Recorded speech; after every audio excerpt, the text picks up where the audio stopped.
Hello, everyone. So I just got word of the Silicon Valley Bank collapsing after failing to raise capital. I spoke about this in one of my videos yesterday, and yeah, unfortunately, it doesn't look good. So I want to check out this article here and share it with you guys.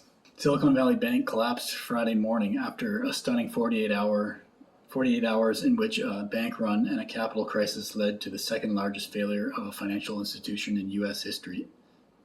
California regulators closed down the tech lender and put it under the control of the Federal Deposit Insurance Corporation. The FDIC is acting as a receiver, which typically means it will liquidate the bank's assets to pay back its customers, including depositors and creditors.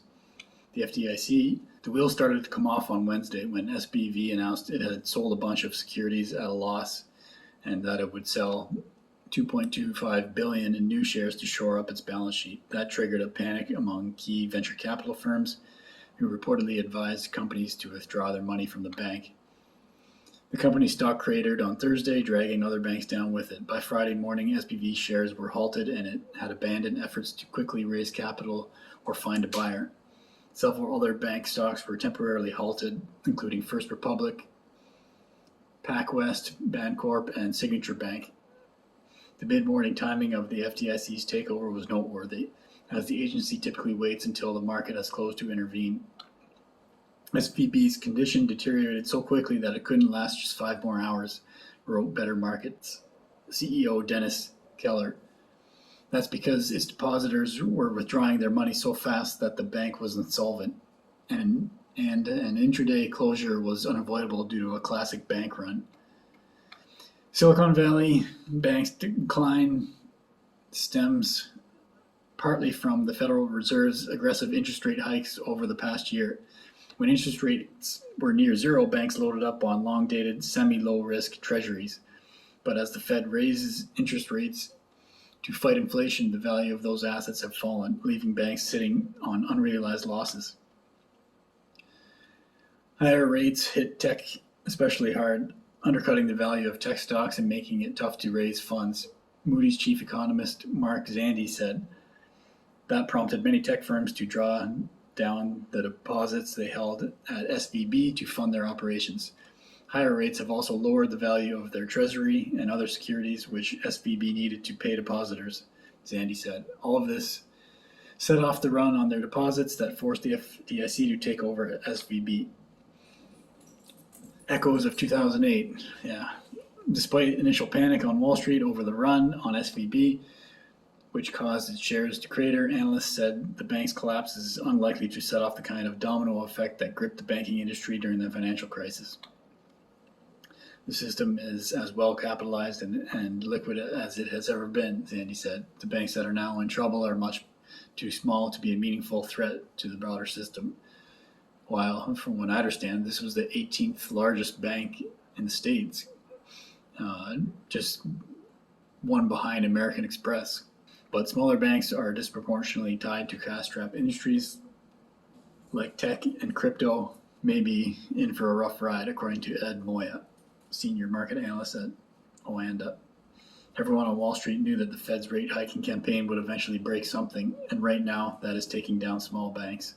While relatively unknown outside of Silicon Valley, SVB was among the top 20 American commercial banks, with $209 billion in total assets at the end of the last year, according to the FDIC.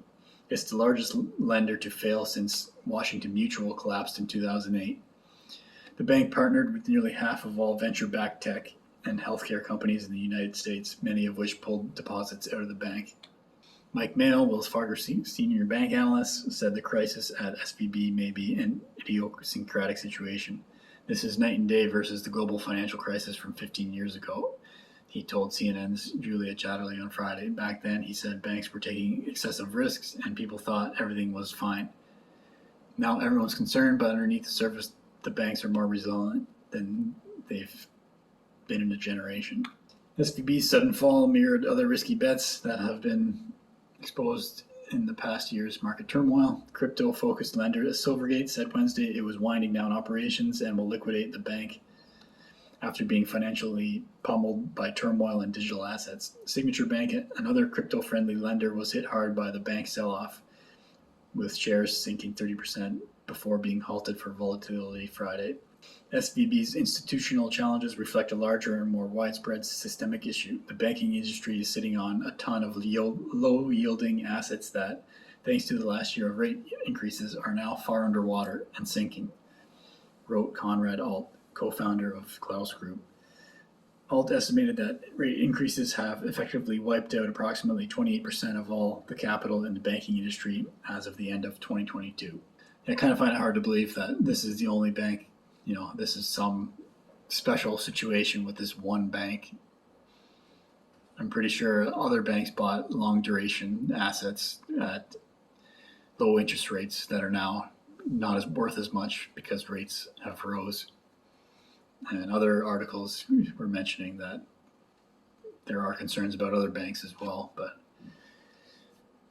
yeah, not looking good. And I think that's what's affecting the markets in general, as I mentioned yesterday in my video. A fairly large bank, they're calling it a small bank, but 18th largest commercial bank in the United States. I'm sure there'll be some collateral damage. So that's my look at the article for Silicon Valley Bank, which is not good to see. Hopefully this isn't 2008 part 2. My name's Evan Bertrand. This is the Evergreen Channel. Thanks for watching.